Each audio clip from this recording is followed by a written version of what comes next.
Hello बच्चों।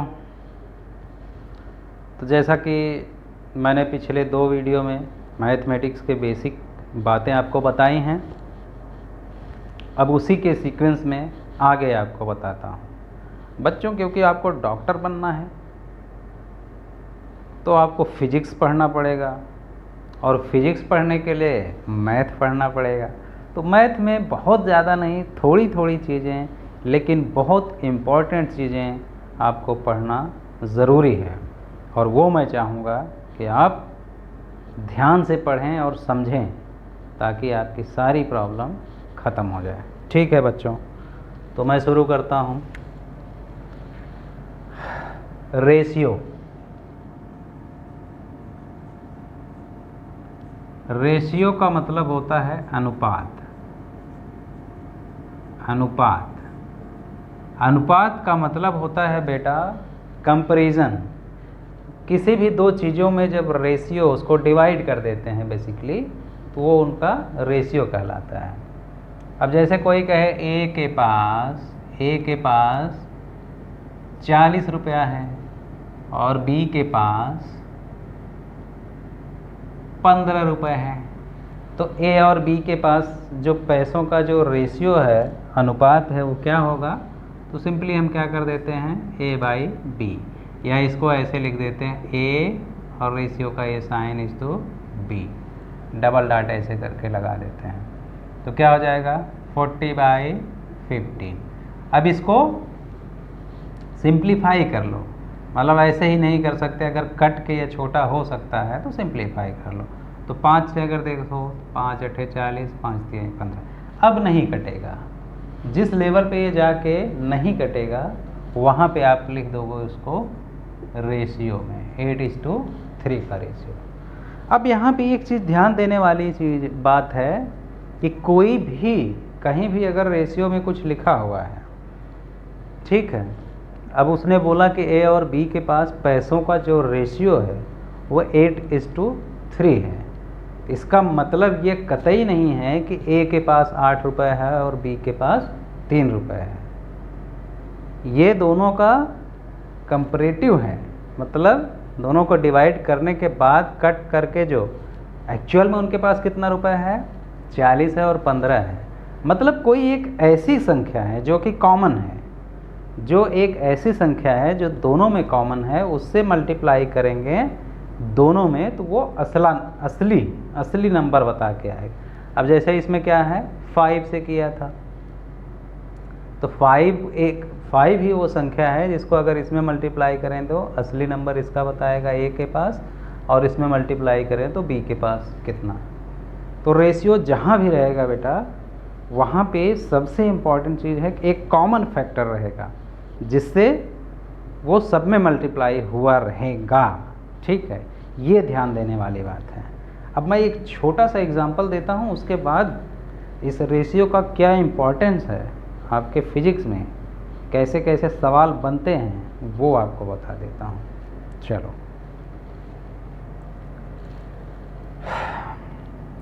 एक घड़ा है।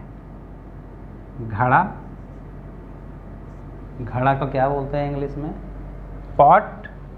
सपोज दैट एक पॉट है, ठीक है, इसका वेट है कितना, 80 kg, और बना किसका किसका है, कॉपर, जिंक और टिन का बना है।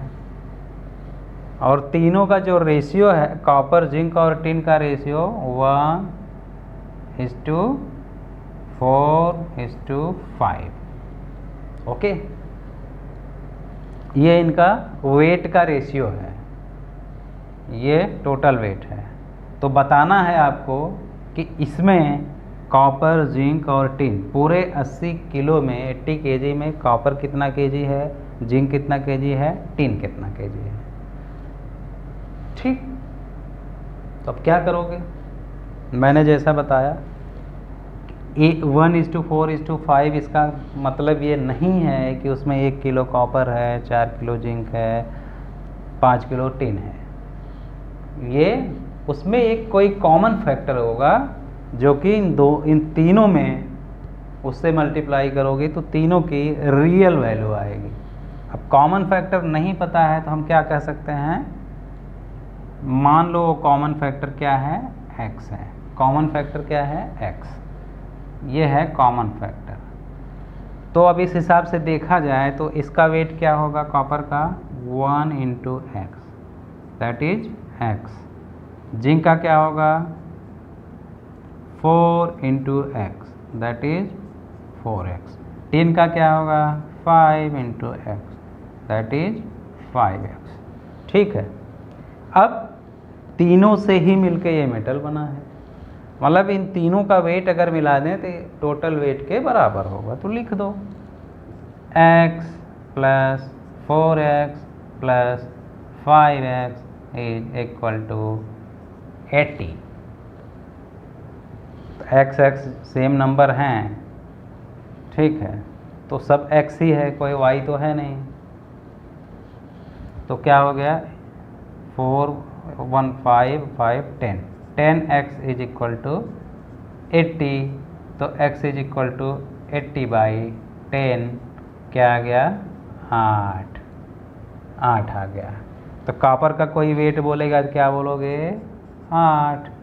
जिंक का बोलेगा तो 4x है, x की वैल्यू 8 है, तो 4 इंटू 8 कितना है बेटा, 32। और टिन का कोई बोलेगा तो 5x है, 5 इंटू 8 कितना है बेटा, 40 kg।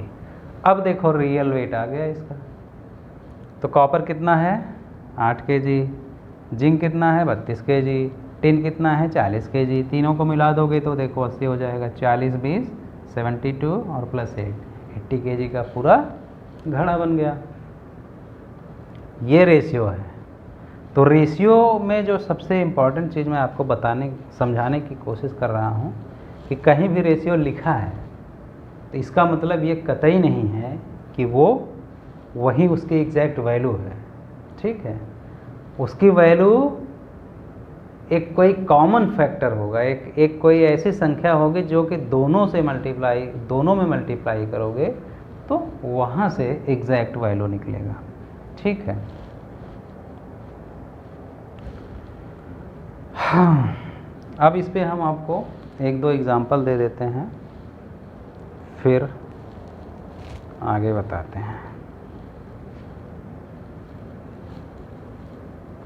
फिजिक्स में बहुत बड़ा रोल है रेशियो पे। तो एक सवाल आ ही जाता है, चैप्टर कोई भी हो लेकिन रेशियो के फॉर्म में सवाल पूछ देता है, क्वेश्चन पूछ देता है, ठीक है। तो ये रेशियो का कॉन्सेप्ट आप समझ लो। दो बॉडी है, एक ये है और एक ये है, ठीक है। ये m1 है, ये m2 है। दोनों का जो रेशियो है m1 बाई m2, रेशियो बोले तो डिवीजन, ठीक है। तो m1 बाई m2, या हम ऐसे कहें m1 इज टू m2, तो वो कितना है, 2:3 है बेटा। दोनों के जो मास का रेशियो है क्या है, 2:3 है। अब ये है कि m1 और m2 दोनों को मिला दिए, ठीक है, कंबाइंड कर दिए, दोनों को कंबाइंड कर दिए और इस पे 80 न्यूटन का फोर्स लगाए तो A का 2 मीटर पर सेकेंड स्क्वायर का एक्सेलरेशन जनरेट होता है। मतलब दो मास है m1 m2 जिनका रेशियो 2:3 है, इनको एक साथ मिला दिए और उस पर एक 80 न्यूटन का फोर्स लगाए तो एक्सेलरेशन कितना आता है, 2 मीटर पर सेकेंड। आपको बताना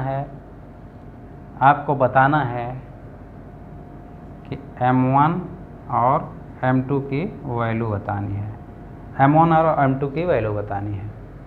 बताओ, चलो करो। हाँ, क्या करोगे, पॉज करके करो। और क्या करोगे, पॉज करके करो वीडियो। नहीं समझ में आता है तो फिर आगे बढ़ो, देखो क्या करोगे, कोई भी बॉडी है उस पर फोर्स अगर लग रहा है एक्सेलेरेशन जनरेट होगा, तो फोर्स इज इक्वल टू बेटा क्या होता है, F is equal to M,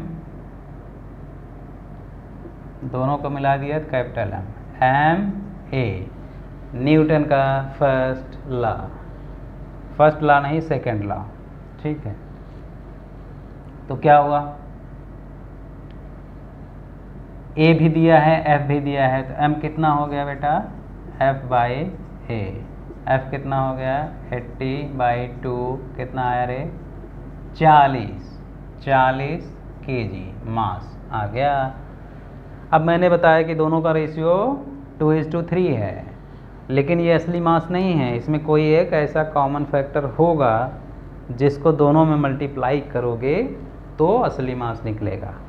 तो अगर मान लो कॉमन फैक्टर x है, तो m1 कितना हुआ बेटा, m1 कितना हुआ 2x, m2 कितना हुआ 3x, और m1 प्लस m2 इसी को m बोलते हैं जो निकला है, तो यहाँ पर रख दो 2x plus 3x is equal to 40, 5x is equal to 40, तो x इज इक्वल टू 40/5 आ गया कितना 8, x की वैल्यू 8 आई। तो m1 कितना होगा, m1 कितना है 2x, तो 2 × 8 इज इक्वल टू 16 kg, और ये 3 × 8 इज इक्वल टू 24 kg।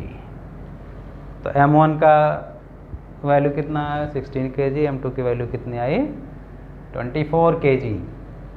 ये रेशियो में दिया है तो ऐसे लगाओगे, समझ गए। इस तरह के क्वेश्चन आ जाएंगे बेटा, तो रेशियो का कॉन्सेप्ट नहीं आएगा ना, तो नहीं कर पाओगे बेटा। चलो अब मैं कपड़े से इसलिए मिटा रहा हूँ क्योंकि डस्टर से मिटाते हैं तो डस्टिंग पूरे अच्छे से नहीं हो पाती, वाइट बोर्ड मेरा ब्लैक हो जाता है। और ज़्यादातर घरों में भी डस्टिंग जो की जाती है कपड़ों से की जाती है, इसलिए कपड़ा इज़ द बेस्ट डस्टर। चलो, दो पेंडुलम है, टाइम पीरियड कैसे निकालते हैं बेटा, एक पेंडुलम से, पेंडुलम है अगर बेटा कोई पेंडुलम है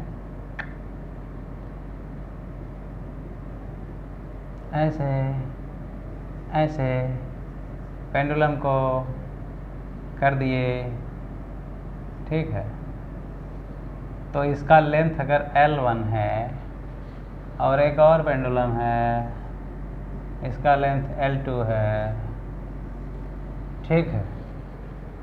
अगर इसमें टाइम पीरियड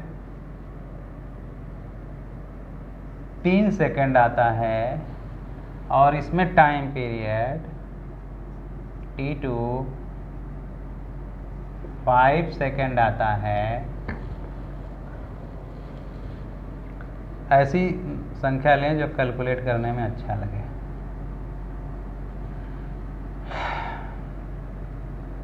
इसमें 2 सेकंड आता है, इसमें 3 सेकंड आता है, ओके। तो इस पेंडुलम से जब टाइम पीरियड लेते हैं तो 2 सेकंड आता है, इस पेंडुलम से टाइम पीरियड लेते हैं तो 3 सेकंड आता है। अब कह रहा है कि एक ऐसा पेंडुलम यहाँ पे L1 है और ये L2, मतलब दोनों को मिला दिए दोनों को, ठीक है, दोनों को मिला दिए। तो अब टाइम पीरियड जो आ रहा है वो आ रहा है, कुछ ले लेते हैं, वो तो कैलकुलेट करेंगे तो पता चलेगा। टाइम पीरियड आ रहा है सपोज दैट 8 सेकेंड, 8 सेकेंड दोनों को कर दिए। तो अब पूछ रहा है, क्वेश्चन पूछ रहा है कि what is the value of L1 and value of L2, L1 और L2 की वैल्यू बतानी है। चलो करो, कर लो, रेशियो तो बता दिया, कर लो। एक चीज़ और बता देता हूँ, फार्मूला नहीं याद होगा बेटा, तो पेंडुलम की वजह से जो टाइम पीरियड होता है t is equal to 2 pi under root L by g. ठीक है, ये फार्मूला है। चलो बताओ अब क्या करोगे भाई, क्या करोगे? अब देखो, अब यहाँ पे दो वेरिएबल, एक तो टाइम पीरियड है, एक तो लेंथ है। जी तो ग्रेविटेशनल एक्सेलेरेशन है, एक्सेलेरेशन ड्यू टू ग्रेविटी है, तो वो तो सेम है दोनों कंडीशन। 2 पाई एक न्यूमेरिकल वैल्यू है। तो हमें क्या देखना है, अब जैसे हम ऐसे करें कि पहली बार T1 L1, दूसरी बार T2, तो ये 2 पाई ऐसे ही रहेगा L2 बाई जी। अगर दोनों को डिवाइड कर दें तो क्या हुआ, T1 by T2 is equal to L1 by L2, ये रूट में है, दोनों साइड स्क्वायर करेंगे तो ये रूट हट जाएगा, यानी L1 by L2 is equal to T1 by T2 का स्क्वायर। और T1 बाई T2 क्या है बेटा, T1 है 2, T2 है 3, इसका स्क्वायर कर दिए कितना आया, 4 बाई 9। ठीक है, 4 बाई 9।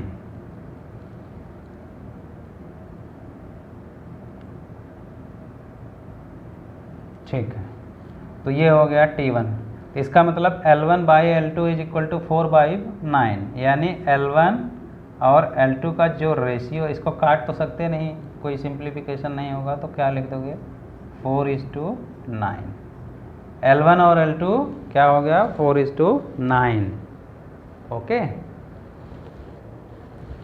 इसका मतलब ये नहीं हुआ कि L1 की लंबाई 4 मीटर है और L2 की लंबाई 9 मीटर, ये नहीं है।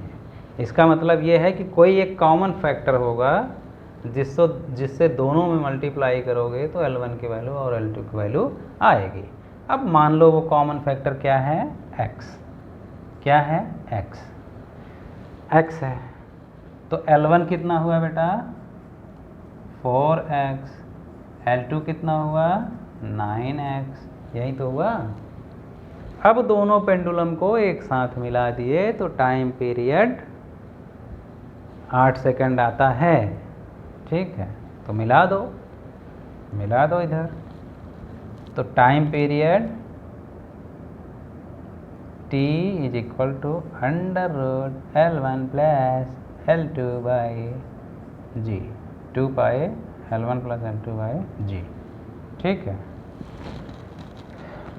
तो L1 प्लस L2 को क्या लिखोगे बेटा, 4x plus 9x by g की वैल्यू 10 मान के चलना है, तो t की वैल्यू रखो अब यहाँ, अभी स्क्वायर कर दो, तो इधर क्या आ गया, t square is equal to 4x plus 9x कितना हुआ, 13x,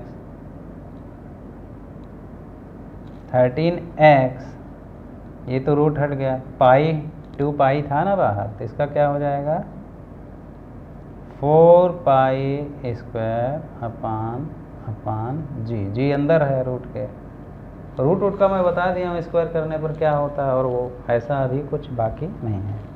वैल्यू रख दो, t की वैल्यू कितना है, 8, तो 8 का स्क्वायर कितना हुआ, 64। ठीक है, is equal to 13x by g की वैल्यू अब मैं रख दे रहा हूँ 10 इंटू 4 पाई स्क्वायर। ठीक है, तो यहाँ से अब 13x की वैल्यू क्या होगी बेटा, ये उधर जाएगा 64 इंटू 10। ओके, ये नीचे का ऊपर बराबर के उधर जाएगा तो ऊपर हो जाएगा, और जो मल्टीप्लिकेशन में है वो नीचे आ जाएंगे, बाई 4 पाई स्क्वायर। ठीक है, तो इसी तरह x इज इक्वल टू क्या हो जाएगा, 64 into 10 by 4 into 13 into pi square. ठीक है, अब इसको सॉल्व कर लोगे, 16, ठीक है। तो पाई स्क्वायर की वैल्यू अगर 3.12 करें तो पाई स्क्वायर क्या होगा, 9 पॉइंट समथिंग आएगा, यानी कि 16 इंटू 10 डिवाइडेड बाई 13 इंटू 9.25 मान लो, 25, ठीक है। कायदे से करोगे तो जो आएगा, तो यहाँ से जो करोगे बेटा, 13 1 का 13, 3, 13 2 26, 6, 13 चौका 1.24, और इसका करोगे तो मान लो 9 1 का 9, 1 0 90, 9 9 9 81, इस तरह से 1.1 हुआ, 1.25, 1 इसको 1 कर दिए तो क्या हुआ, 1 मतलब अप्रॉक्सीमेटली 1.25। ये तो मैं एक आर्बिट्री ऐसे नंबर ले लिया था उसके हिसाब से। तो x की वैल्यू कितना आई, ये आई, ठीक है। तो हमको क्या निकालना था, L1। L1 कितना हो जाएगा, L1 कितना हो जाएगा रे, 4x। तो 4 इंटू जो भी x की वैल्यू है 1.25, ठीक है, ये आ जाएगा। और L2 कितना आ जाएगा, 9x, तो 9 इंटू 1.25। देखो रेशियो यहाँ पे क्या था, मैं रेशियो दिया ही नहीं था, रेशियो पहले आपको निकालना पड़ा, L1 L2। थोड़ा सा लेंदी हो गया ये, लेकिन क्वेश्चन वही है, बेसिक कॉन्सेप्ट वही है। तो आई थिंक आपको समझ में आ गया होगा बेटा। दिखने में थोड़ा कॉम्प्लिकेटेड है, बट क्या है कि टाइम पीरियड पहले हम कंपेयर कर लिए, T1 लिखे L1 के फॉर्म में, T2 लिखे L2 के फॉर्म में, फिर दोनों को डिवाइड किए तो T1 by T2 is equal to under root L1 by L2, square कर दिए तो उधर का वो रूट हट गया, तो क्या आ गया, L1 by L2 is T1 by T2 का स्क्वायर, और वो कर दिए तो 4/9 आ गया, जो कि L1 और L2 का एक तरह से रेशियो हो गया। अब एक बार रेशियो पता चल गया, फिर दोनों को कंबाइन करके टाइम पीरियड लिए, तो कंबाइन मतलब अब एक कॉमन फैक्टर कोई होगा, x ले लिए, 4x + 9x, 4x + 9x यहाँ रख दिए, टाइम पीरियड दिया है, g की वैल्यू पता है, पाई की वैल्यू आपको पता है, रख दिए, जो निकला वो आंसर हो गया। समझ में आया। एक क्वेश्चन और मैं रेशियो का बता देता हूँ, फिर आगे बढ़ते हैं। ऐसे ही क्वेश्चन बनते हैं। क्वेश्चन यार मैं हज़ारों क्वेश्चन बना दूं, बता रहा हूँ, एक एक टॉपिक पे हज़ारों क्वेश्चन बना दूं मैं, और आप कर नहीं पाओगे, क्योंकि करने के लिए क्लियर होना चाहिए कॉन्सेप्ट। मैं तो मैथ की बात कर रहा हूँ, मैथ, जो कि इतना ज़रूरी है। दो चार्ज है Q1 और Q2, और Q1 और Q2 का जो रेशियो है 3:5 है। रेशियो क्या है, 3:5, ओके। अगर Q1 और Q2 एक डिस्टेंस पे रखे हैं, मान लो 12 मीटर के डिस्टेंस पर रखा है, ओके, तो दोनों के बीच जो फोर्स लगता है,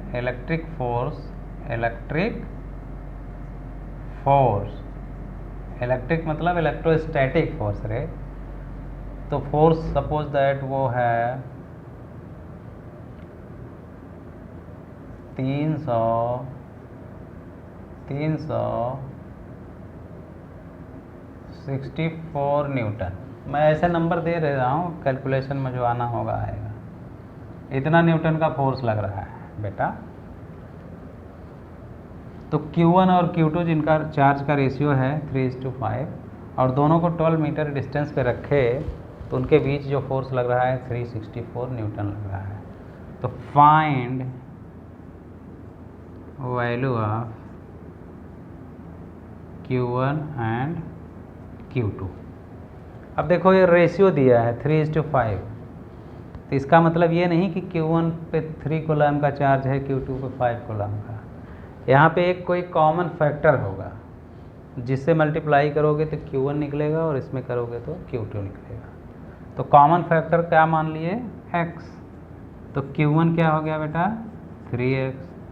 Q2 क्या हो गया? 5x। यही तो। अब इलेक्ट्रोस्टैटिक फोर्स के लिए क्या होता है? F is equal to 1/4πε0 into Q1 Q2 by R square. यही तो होता है। इसको K भी बोलते हैं, डाइलेक्ट्रिक कांस्टेंट। और K की वैल्यू बहुत लोगों को पता होगा कि नहीं, 9 इंटू 10⁻⁹। ठीक है, ये K की वैल्यू है। तो क्या करोगे? फोर्स दिया है, ये दिया है K की वैल्यू। ठीक है, तो अभी यहाँ से देख लो, तो Q1 into Q2 is equal to F। ठीक है, ये K था तो F बाई K और ऊपर R स्क्वायर। अब Q1 कितना है बेटा? 3x है। देखो Q1 3x है, Q2 5x। तो यहाँ लिख दो 3x इंटू 5x। क्या हो गया? 15x square. अब इधर क्या आया? अब वैल्यू रख दो। F की वैल्यू कितना दिया है? 364। R की वैल्यू कितना दिया है? 12 का स्क्वायर, मतलब 12 इंटू 12। इसकी वैल्यू क्या की? 9 इंटू 10⁻⁹। ठीक है, तो 15 को भी उधर ले जाओ तो x स्क्वायर क्या होगा बेटा? 364 into 12 into 12 divided by 15 into 9 into 10⁻⁹। करो 3 चौके 12, 3 पचे 15, 3 त्रिका 9। फिर इसमें ये तो 3 से कटेगा नहीं भैया, तो उसको वैसे ही रहने दो। इधर कर दो तो ये भी 4 कर दो, यहाँ पे 5 कर दो। ठीक है, 5 3 15, ऊपर आया 4 4 4 चौक 16, मतलब 364। ये बहुत बड़ी संख्या ले लिया मैं, उतनी ज़रूरत नहीं थे। इंटू 16 डिवाइडेड बाई 15, 10⁻⁹ है। तो अगर प्लस में है पावर तो ऊपर ले जाओगे तो क्या हो जाएगा? इंटू 10⁻। अच्छे से लिख देता हूँ, कंफ्यूज मत हो। तो ऊपर क्या बचा? x square is equal to 364 into 16 divided by 15 into 10⁻⁹। तो x की वैल्यू निकालना हो तो क्या करोगे? इसी का रूट कर दो। अब रूट करके निकालो फिर अपना। ठीक है, तो 6 6 आके 36। अब भी तो कटने वाला है नहीं, तो आपको कैलकुलेट करके निकालना पड़ेगा। तो यहाँ से x की वैल्यू समथिंग आएगी। अब वहीं x की वैल्यू Q1 में रख दोगे तो 3x, ये चार्ज हो जाएगा, और Q2 में रख दोगे तो 5x। मैं ये सब समझाने के लिए आपको लिया हूँ, क्योंकि ऐसे नंबर्स नहीं आते हैं, ऐसे सवाल नहीं आते हैं। जो सवाल बनाते हैं, जो क्वेश्चन बनाते हैं पेपर में, वो ऐसी वैल्यू रखते हैं कि ताकि आपको कैलकुलेशन में भी थोड़ी आसानी हो। जहाँ पे सवाल ट्रिकी होता है तो कैलकुलेशन ईजी होता है, और जहाँ पे सवाल सीधा होता है तो कैलकुलेशन इस तरह का दे देंगे। आपको आजमाएंगे कि कैसे कैलकुलेट करोगे। ठीक है, तो बेटा ये रेशियो की बात आपको मैं समझा दिया। अब आई थिंक आपको आइडिया लग गया होगा कि रेशियो का कितना इम्पोर्टेंस है। अभी ढेर सारे सवाल मैं बता सकता हूँ, लेकिन क्या है कि अभी मैं पूरा यही सब बताने लगूँगा तो आपका मैथ बहुत अभी बाकी है। ठीक है, थोड़ा सा अलजेब्रा मैं बता देता। अलजेब्रा के बारे में अलजेब्रा बहुत इम्पॉर्टेंट, क्योंकि जैसे नंबर्स के आप एडिशन सब्सट्रैक्शन करते थे, मल्टीप्लिकेशन डिवीजन, उसी तरह अलजेब्रा का है, क्योंकि ज़्यादातर उसमें देखिए अलजेब्रा ही था। वेलासिटी है, टाइम पीरियड है, फोर्स है, डिस्टेंस है, जो भी है, तो वहाँ पे नंबर हर जगह नहीं तो अलजेब्रा। तो इसके लिए मैं बता दूँ कि अलजेब्रा में भी नंबर्स की तरह ही जोड़ घटाना करते हैं। जैसे x प्लस एक्स करोगे तो 2x, सेम सेम है तो जुड़ जाएगा। x प्लस वाई करोगे तो कुछ नहीं होगा, x प्लस वाई ही रहेगा, क्योंकि अलग अलग है। ठीक है, 2x plus 3y minus 2y plus x। ठीक है, तो इसमें जो जो सेम सेम वाले हैं वो जुड़ेंगे या घटेंगे। अब देखो 2x है, यहाँ पे प्लस 2x है तो 3x हो गया, 3y है माइनस 2y है तो 3 में से एक माइनस हो जाएगा तो माइनस y। इस तरह से हुआ। ये तो हुआ एडिशन और सब्सट्रैक्शन। मल्टीप्लिकेशन में क्या है, 2x plus x is equal to 2x square, क्योंकि दोनों सेम सेम हैं तो स्क्वायर हो जाएगा। अगर मल्टीप्लिकेशन कर रहा हूँ 2x तो 2 तो रहेगा ही, x प्लस एक्स स्क्वायर, लेकिन x इंटू वाई करोगे तो क्या हो जाएगा, एक्स वाई जेड करोगे 2 के बजाय 3 तो सब एक्स वाई जेड हो जाएगा। डिवीजन के लिए भी 4x बाई 2x, तो जाहिर सी बात है x है तो ये तो कट ही जाएगा तो 2 आएगा। लेकिन ऐसे 4x स्क्वायर बाई 2x, तो ये 2 तो आएगा, लेकिन इसको डिवाइड करोगे, क्योंकि यहाँ 2 बार है, 1 बार, तो पावर की चीज़ों को हमने हमेशा बोला है कि जब डिवाइड करते हैं तो पावर माइनस हो जाता है, और जब मल्टीप्लाई करते हैं तो पावर, इसका पावर 1 इसका, ये जुड़ गया, उसी की तरह है। ठीक है, तो ये है अलजेब्रा में कैसे एडिशन सब्सट्रैक्शन डिवीजन मल्टीप्लिकेशन करते हैं। अब अलजेब्रा में ही थोड़ा सा और आपको बता दूं कि इक्वेशन कैसे बनाते हैं, क्योंकि वो जब आप जान जाएंगे तो आपको, अच्छा किसी में अलजेब्रा जैसे कोई भी इक्वेशन का मतलब जहाँ एक्स वाई कुछ भी रहेगा ABCD, वो किसी के साथ लिखा हुआ है। जैसे मान लो 2x plus 10 is equal to 2, ये एक इक्वेशन है, मतलब कोई एक अननोन उसमें है, कोई एक अननोन चीज़ उसमें पड़ी हुई है तो उसे इक्वेशन बोलते हैं।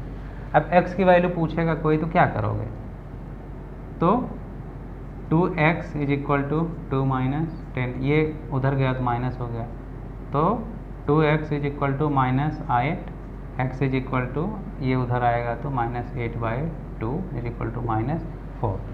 कहने का मतलब ये है बेटा कि जहाँ बराबर, ये बराबर अगर कहीं लिखा हुआ है, ठीक है, बराबर लिखा हुआ है, तो एक चीज़ ध्यान में रखो कि इधर का प्लस कोई भी संख्या, कोई भी चीज़ इस साइड से बराबर को साइड ले जाओगे तो माइनस हो जाएगा, माइनस से ले जाओगे तो प्लस हो जाएगा। ठीक है, मल्टीप्लिकेशन है तो उधर जाके डिवाइड हो जाएगा, ठीक है, और डिवीजन है तो उधर जाके मल्टीप्लाई हो जाएगा। मतलब इधर 2x है तो उधर 1/2 हो जाएगा, और स्क्वायर है अगर तो उधर क्या हो जाएगा, रूट हो जाएगा। समझ गए? ये अब जैसे मैं बोलूँगी 2/5 x square plus 6 is equal to 32। अब इसी में देखो सारी चीज़ें आ जाएंगी। तभी हमको x की वैल्यू बतानी है, तो क्या करोगे, 2/5 x स्क्वायर। अभी ये नंबर है तो इसको उस पार लेकर चले जाओ, तो इधर प्लस में है तो उधर क्या होगा, 32 तो अपनी जगह पे ही है, ये गया माइनस, तो क्या हो गया 26। अब देखो 2/5 x square is equal to 26, तो x स्क्वायर एक स्टेप करो, इधर 2 मल्टीप्लाई हो रहा है और 5 डिवाइड हो रहा है, तो उधर जाके जो मल्टीप्लाई है वो डिवीजन हो जाएगा, यानी 26/2 हो जाएगा, और 5 मल्टीप्लिकेशन, यानी जो भी बटे में है वो उधर जाके उल्टा हो जाएगा, उल्टा होके मल्टीप्लाई हो जाएगा। तो क्या हो गया 13 इंटू 5 65। अब देखो x की वैल्यू निकालें, इधर स्क्वायर है तो स्क्वायर को हटाना है तो उधर क्या कर दोगे, रूट, ये x की वैल्यू आ जाएगी। अब इस तरह से दो इक्वेशन अगर दिया हो, दो इक्वेशन, अब जैसे कहीं ऐसे दिया हो, दो अननोन हैं, तब क्या करोगे, 2x plus 3y is equal to 12, 5x minus y is equal to 20। Suppose that इस तरह से दिया है, तब अब पूछ रहा है कि x और y की वैल्यू बताओ। देखो जब भी दो अननोन आएंगे, एक अननोन है तो एक इक्वेशन से काम हो जाएगा, दो अननोन है तो कम से कम दो इक्वेशन चाहिए, और तीन अननोन है तो तीन इक्वेशन चाहिए ही चाहिए, तीन समीकरण चाहिए, नहीं तो नहीं कर सकते। एक समीकरण है, ये दो है, तो दो अननोन हैं, x और y की वैल्यू बताना है। तो क्या करोगे बेटा, अब हम कुछ ऐसा करेंगे, किसी एक को हमें कैंसिल करना है। अब देखो ये 3y है, ये y है, तो हम ऐसा करें कि इस पूरे इक्वेशन में 3 से मल्टीप्लाई कर दें, तो ये तो 3y है, ये भी 3y, तो क्योंकि y को हमको कैंसिल करना है, तो इसमें अगर 3 से मल्टीप्लाई कर दें तो क्या हो जाएगा, 3 पचे 15x minus 3y is equal to 3 सब में मल्टीप्लाई होगा, 20 तिहाई 60, ये हो गया, ये इक्वेशन बन गया 3। अब देखो इक्वेशन 1 और 3, तो अगर दोनों को हम ऐड कर दें, ये अब यहाँ हटा दे रहा हूँ मैं, इक्वेशन 1 और 3 को ऐड कर दें, 1 प्लस 3 ऐड कर दोगे तो क्या हो जाएगा, जो जिस साइड में है उसी साइड में जुड़ जाएगा, 12 और 60 72। इधर का ये 3y प्लस है, 3y माइनस है, 3y माइनस 3y करोगे तो क्या हो जाएगा, 0। 2x है प्लस 15x है, तो कितना हो गया, 17x इज इक्वल टू 72, तो x इज इक्वल टू 72/17। अब x की वैल्यू किसी भी एक में रख दो, किसी भी एक में रख दो, इसमें रख दो, या दूसरा इक्वेशन क्या था, 5x minus y is equal to 20। तो x की वैल्यू इतना है तो y के x की जगह पे इतना लिख दो, क्या लिख दोगे, 5 into 72/17 minus y is equal to 20। ठीक है, अब जो निकालना है उसको इधर ही रखेंगे, बाकी सबको उधर, तो minus y is equal to 20 minus ये सब उधर जाएगा तो माइनस में 5 इंटू 72/17। ठीक है, तो इसको कर दोगे अगर तो क्या हो जाएगा, 17 दूना 34, 340 माइनस 5 दूनी 10, 5 7 35, 360 डिवाइडेड बाई 17। क्या आया, ये माइनस में ही आएगा, ये 340 है, 360 माइनस 20/17, इधर भी माइनस इधर भी माइनस है, दोनों साइड माइनस है तो वो हटा सकते हो। क्या हो गया, y इज इक्वल टू 20/17, ये आंसर हो गया।